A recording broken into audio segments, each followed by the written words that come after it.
So hello everyone. So now allow me to introduce our cooperative risk index. So the Hong Kong ECIC and the DNB Export Credit Risk Index was created using both side data.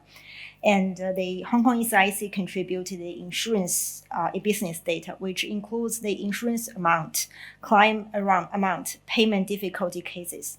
We use those data to generate the two risk indicators, which are claim risk, payment difficulty risk.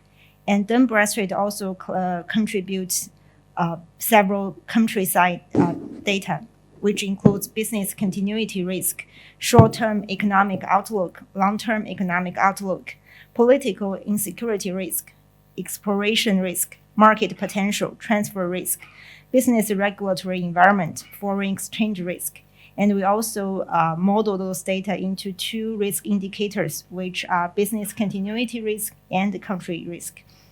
Then we further normalized our data and assigned weights to these risk indicators and generate our final scorecard. The final output for the 5 markets index and also the 3 industrial index for each markets. All the indexes are in 1 to 10 scale, and 1 represents the highest risk and 10 represent the lowest risk. And here is the output of the 5 markets and all the industries. So now let's take a closer look at the index in China and the US. Overall, the mainland China's credit risk remained relatively stable. So the rise in the Hong Kong's export is related to the increasing stability of global economy, and especially driven by the high demands from the mainland China. Mainland China is the largest export market to Hong Kong, and it is reasonable to assume that this kind of demand will continue to rise. And leading by the manufacturing, mainland China's Q3 GDP slightly surpassed the expectations. In September, driven by the high-tech and shipping building sectors, industrial products increased 5.4%, while the property investment stayed weak. The U.S. lead technology decoupling continued to accelerate. U.S. is wrapping up its effort by tighter controls on the supply of high-end chips. Other countries like Netherlands, Japan, and South Korea also join in. More legislation and a series of secondary sections and counter sections are likely to continue. For business, a lack of cooperation in trade, in climate issues, and non-tariff controls will increase the operational risk and compliance costs. As mainland China indicated a willingness to accelerate the chip war, the risk of this theme remains still high. Risk in U.S. was slightly deteriorating, while overall risk remained stable. The U.S. economy continued to grow strongly in Q3. Markets are repricing the path of interest rates in 2025.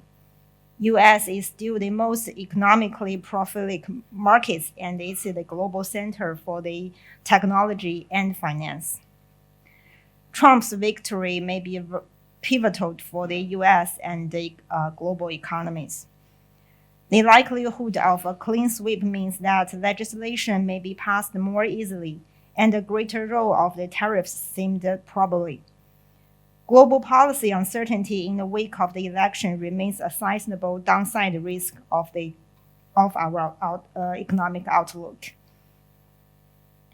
So all the above analysis and more insights we can from the other markets and other industries can be found in our Export Credit Risk Index report. So from this report, you can use to understand the global business environment and also identify the risk in the coming seasons for the industry and products, and also recognize relatively risks from your counterparty comparison to the general market and industry. And you can scan this QR code for the latest version of our reports. So as we mentioned before, another global risk issue is the climate risk. And how to become a reasonable entity and maintain a stable position in our global supply chain is also a question to all the Hong Kong exporters need to consider. So now let's invite my colleague, Michelle Mack, to introduce more about the ESG strategy in our exploration. Thank you. 我今日企喺呢邊先，因為今日都大家聽咗好多 session， 我想有啲互動啲形式啦。咁頭先Michael 講咗話，我哋要有好多唔同嘅 language 啊，所以我哋鄧博士有2個語言啊，英文同埋廣東話。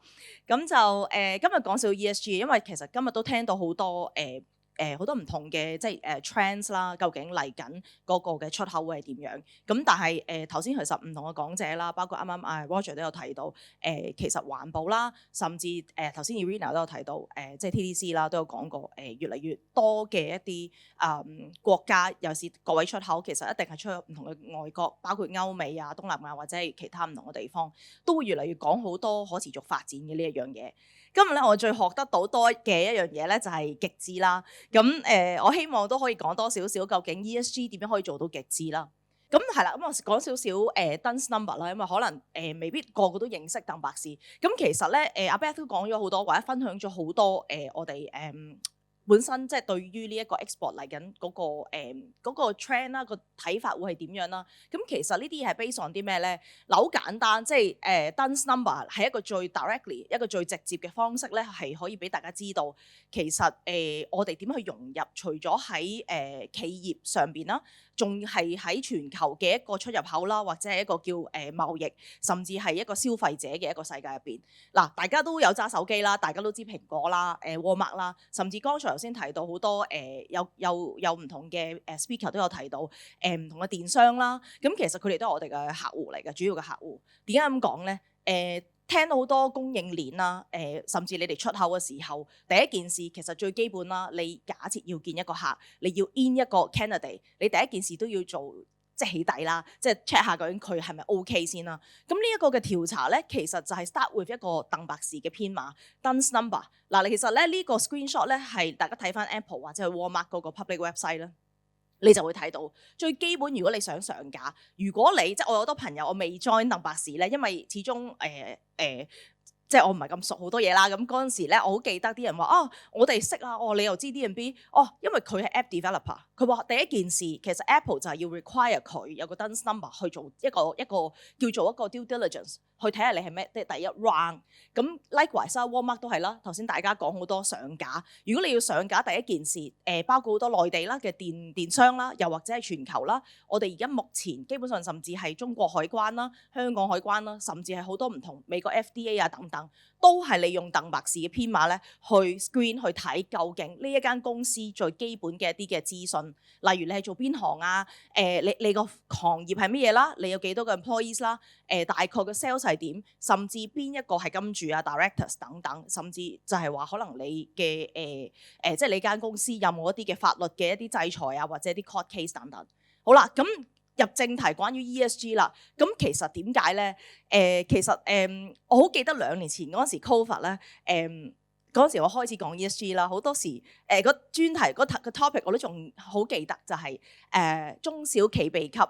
ESG 關我咩事？因為當時咧2年前咧，其實啱啱大家喺 COVID 走出咧，大家中小企其實係捱得好辛苦，即係去諗我而家連生存都要諗，即係最基本要去生存啦嗰盤生意，仲要問我，仲要同我講話要做可持續發展，又話揾呢啲 data， 大家可能都記得。如果你有啲客戶有問你好多唔同嘅水費電費單啊呢啲嗰啲，咁到2年之後咧，其實呢2年當我去同唔同嘅人分享嘅時候咧，或者同大家分享，你要睇到其實大家已經聽多咗，已經唔再問關我咩事，而係要點樣做，同埋我點樣。大家今日啦講好多 risk 嘅形式，即係風險啦。但係其實唔單止淨係防守，其實我哋係可以有一個進攻嘅方法去來回去balance 嘅。咁我一陣再講多少少，但係之後講翻香港先啦。其實聯交所大家都知其實點解好多時候就係 start with 個法例。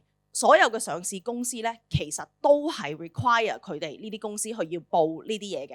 咁最重要嗰樣嘢就係咩咧？上年我都仲可以話 buy time 有多1年嘅時間，但係而家係冇得 buy time 啦。嗰啲上市公司咧，其實除咗要報自己範圍1、2，即係譬如舉個例子，我係做 Shell 嘅，咁我當然噴好多呢啲碳排放啦。我個行業本身就係，然之後我範圍2就係可能我自己有發電，我自己唔係發電啦，係我間鋪用幾多電乜乜。即係裡面啦，範圍3咧就最重要啦。以前唔使，而家要就係話我嘅供應商佢嗰個嘅碳排放係點。咁所以變咗咧，我舉個例子啊，同你哋有關嘅，即係同出口商有關嘅。舉個例子，Walmart 佢要2040年，如果就達到碳中和，咁你點樣褪咧？因為其實咧範圍3咧嗰個排放咧係佔咗正常大部分嘅公司嘅80%。嘅 GHG emission 嘅，咁你諗下啦，你真係減你唔係減你自己噶啦，變相好多時候你就係要處理你供應商佢嗰個嘅碳排放。咁點解我哋可以咁講咧？因為大部分我哋嘅客戶已經係由以前一開頭講好多，講到牙血都出埋，點解要做呢啲嘢？到而家啲客係走嚟揾我哋，因為佢知道唔得啦 ，timeline 夠鐘啊，佢要做嘢。咁所以呢3至6個月咧，我哋即係遇到好多嘅客人舉手問，或者係打電話嚟。1年前傾完，突然間有個好大嘅集團翻嚟講話唔得啦，我哋真係要做啦。點做咧？咁一陣可以再講多少少。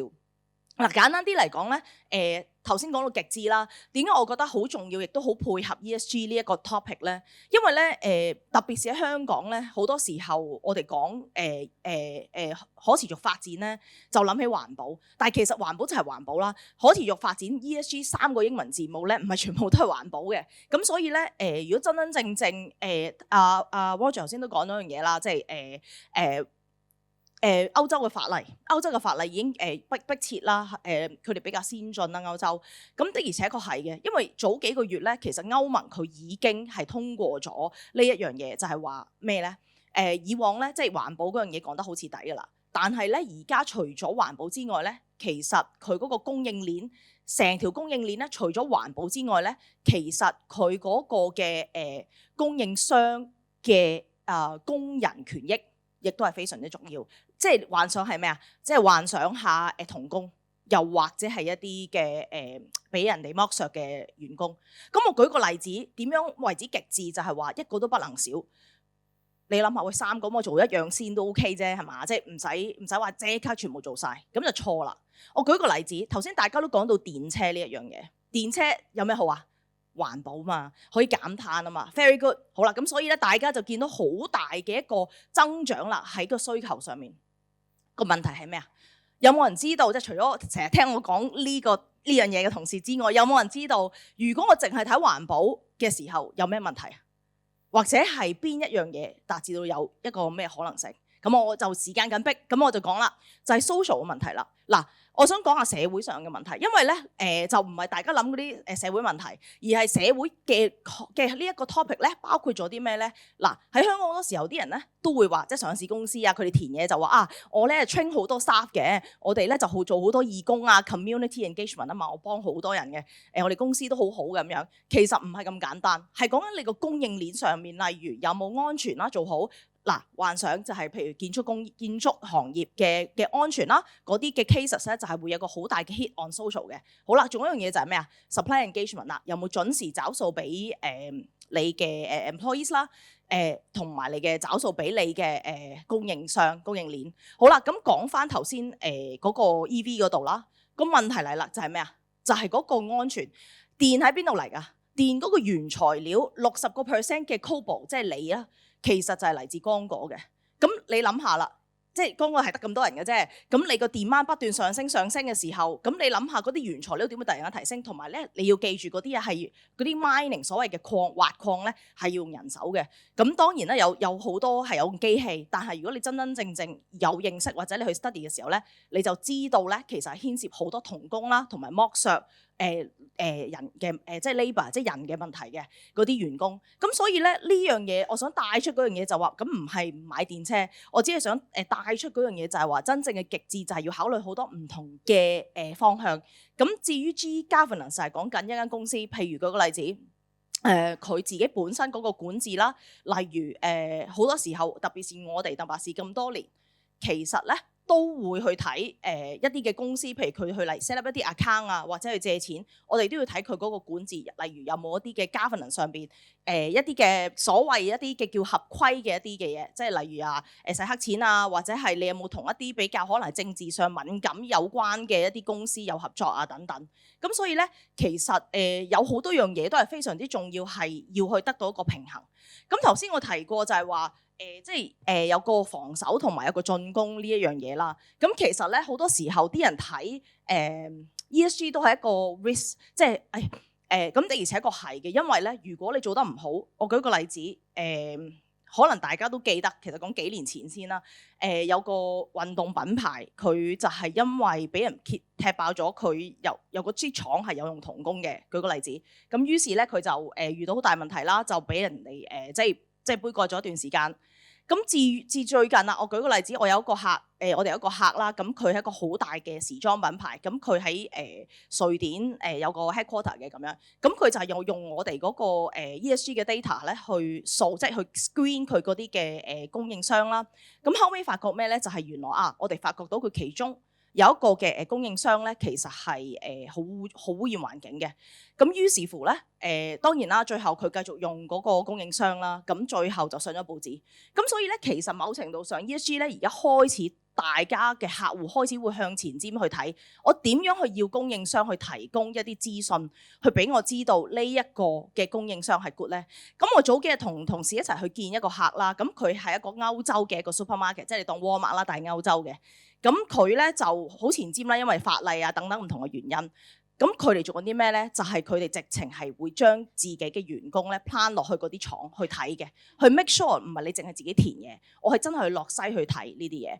咁同埋佢講咗一樣嘢，我哋睇 supplier 咧，如果嗰間嘢係特別平咧，其實佢會有 red flag，佢會驚嘅，因為佢會擔心一定有啲出事，一定有啲古怪嘢。咁所以而家當然唔係話平嗱，我當然聽過好多 case 咧，係話其實都仍然需要價廉物美嘅。咁但係咧，只不過話喺呢一方面，我哋點樣做得好啲，同埋另一方面就係話啦 ，market access， 我點樣可以透過利用 ESG 咧，可以能夠達到更多嘅一啲新嘅一個市場啊咁樣。咁呢啲咧我就快講啦，因為時間有限。其實簡單啲嚟講咧，就係話環保。頭先即係我有聽過頭先其中有個 speaker 有提到，就係話用環保嘅物料啦。咁例如點樣可以去喺你去做 sourcing 嘅時候，我去揾一啲可持續發展嘅一啲嘅 supplier 啦，對你係絕對有利嘅。咁同埋頭先唔知道大家有冇可能聽過啲 carbon offsetting， 即係話嗰啲碳可以去到做到 offset， 但呢一個咧可能比較遠少少。咁我咧反而講翻多啲緊要啲嘅嘢，就係咧因為我覺得大家都一定需要知道，就係咧你哋可能有啲客戶，雖然你未必你個客係一個好大嘅一啲跨國公司，但係咧頭先我同你哋提過就係話，因為新嘅條例咧係需要佢嘅唔止係下一陣嘅供應鏈，所謂嘅唔係淨係 Tier 1，係 Tier 2、Tier 3嘅嗰啲嘅供應商都需要知。咁而家因為我哋已經俾一啲客戶去安排 commission 我哋去 screen 佢啲 supplier， 而係你哋唔知嘅。因為頭先記唔得，我頭先第一張 slide 咪講 DUNS number 嘅，其實佢俾張 list of 嗰啲 supplier 咧，我哋而家不斷幫緊香港啦、MNC 啦，佢哋將個 list of 佢哋嗰啲供應商俾我哋咧，我哋已經要徹底幫佢掃一陣先。嗱，咁你就問啦，你哋都冇我電費單，你又點知我咩啫？咁的而且確咁，梗係冇，所以唔係一個好準確啦。但係你記唔記得頭先我同你講過話咩啊 ？ESG 3樣嘢極致係3樣嘢噶嘛？咁我哋最極致，即係話 before 有 ESG 呢樣嘢之前咧，其實我哋一路都做緊最基本嘅管治啦。如果唔係銀行點會咁信任我哋，即係做咁多呢啲 credit 啊等等啦。除此之外咧，就因為我哋對於一個客戶或者一間公司，特別是佢係只係私人公司啊嚇，講緊中小企，我哋都一樣可以偵測到，因為我哋每日有 court case 嘅 update。但最重要嘅係咩啊？就係你有冇找數。你唔好唔記得就係話找唔找數已經唔再係 credit 咁簡單，而係喺社會嘅方面咧，其實都係一個好重要嘅分數。咁於是乎就係話咩啦？原來呢一啲嘅位都會對於我嘅 ESG 評分有影響。咁喺現實世界，喺一個商界企業入邊咧，佢唔會淨係睇 ESG as 一件事或者一個風險咁睇。佢譬如利用我哋嗰個 platform 去睇嘢嘅時候咧，係好多樣嘢嘅。譬如當 ABC 公司，佢一睇嘅時候，佢係睇緊呢間公司佢喺法務上表現係點，佢finance 佢嘅 credit 係點，佢嘅 ESG 又會係點。Literally 係多一楷嘢去睇。佢喺呢一方面究竟佢有冇找數俾準時找數俾佢嗰啲供應商？佢有冇童工啊或者其他呢啲嘅問題？環保啦，咁你話我點估咧？因為我哋不單止因為我哋有大數據嘛，我哋唔係就係靠 technology 咁簡單，我哋係有數據去做一個 AI modeling。Based on 頭先講過話，我哋對於你間公司嘅認知，例如你有幾大，你係做邊行嘅，我梗係冇可能將一間有嘅公司去比較一間data 嘅公司啦，咁但係因為我一早喺你個登心吧，我就知道你有幾多個人，你有幾多 employee，你基本上有幾多個生意額，我知道你係一間乜嘢公司嘅時候，我就可以 model 到你嘅碳排放係幾多。咁所以你會覺得吓，咁即係話我喺我唔知嘅情況底下，其實原來鄧博士或者係我嘅客戶可能已經有一個基本嘅一個 understanding of 你自己嘅一個ESG 嘅評分，咁係答案係冇錯嘅。咁所以咧，我想快少少講，因為我知道冇乜時間啦。咁我反而係想講咧，即係我本身想講話點解好重要啊，有啲咩挑戰啊，究竟可以點樣去克服呢啲嘅障礙？咁好啦，唔緊要，我反而想講重點嗰樣嘢，就係話究竟對於你哋嚟講，我哋可以點樣去面對嚟緊嗰個 trend， 同埋有啲乜嘢嘅機遇咧？咁樣咁頭先提過就係話，因為咧嚟緊嗰個trend 咧，嚟緊嗰個法例咧會流入去亞洲噶啦，因為而家歐洲呢一個嘅歐洲嗰個嘅regulation 咧已經會射入嚟噶啦。咁同埋我哋而家睇我嘅客，我用我個客戶身份去同大家分享就係，佢哋而家真係唔係淨係睇 E 噶啦，佢哋再睇多更多幾項嘅層面㗎啦。咁所以咧大家要即係行前一步啦。因為2年前由我嗰陣時講咧，到而家講咧，其實發生咗咩事咧？咁我用一啲實質嘅例子同大家講啦。咁呢個就係2年前啦。2年前咧，我哋其實係有同 TDC 合作嘅。咁嗰陣時都真係啱啱 Covid 過冇幾耐。咁當時我哋其實就係合作，就去支持500間嘅支持幾百間嘅一啲中小企啦。就係諗緊點樣可以去令到佢哋行前一步。因為其實有啲中小企咧，你會好 surprise， 其實佢哋係好 buy ESG， 佢哋自己會好願意去 disclose 佢嗰個數據，就算唔係好靚仔。咁於是乎咧，就行前咗一步咧，就攞咗隻燒一陣，其實第一版有 present 過。咁跟住咧，喺攞到一個即係鄧博士嗰個標章，綠色嘅標章之後咧，佢就可以擺上去個 website， 然之後去擺去唔同嘅一啲嘅自己 email communication， 去俾佢嘅客戶知道。最近有一個客就係佢係做 IoT sensor 嘅，佢出口喺美國，香港公司。咁點解佢走嚟揾我？佢直情係打電話入嚟嘅，就係因為佢知道我哋嗰啲 publicity 啦，因為我哋有同匯豐合作啊等等。咁佢就話因為我出口去美國，而美國好緊張我哋有冇 ESG 嘅嘢，所以佢就即刻揾咗我哋買隻燒。但唔係淨係咁簡單。咁早2個月 TDC 有個 electronic fair 咧，佢直情個 booth 咧，我同 sales 一齊去探佢，成個 booth 最大唔係佢公司嘅 logo， 係我哋隻燒嗰個 logo， 就係因為佢想俾佢客戶知道佢好在乎重視呢一樣嘢。咁所以呢一個咧就係嗰個嘅 trend 啊，呢一個嘅趨向究竟係去邊咧咁？咁到最新嘅一個benchmark 一個即係我哋都好興奮啦，即係由一開頭慢慢講點解到2024年尾啦，咁其實我哋就成為咗ESG 大獎嘅其中一個 benchmark 啦，咁即係話其中一個評分標準啦。咁喺呢個大獎入邊咧，其實即係大家都見到啦，即係Joseph，即係陳康副局長啦，陳浩濂副局長啦，同埋陳百里副局長喺度。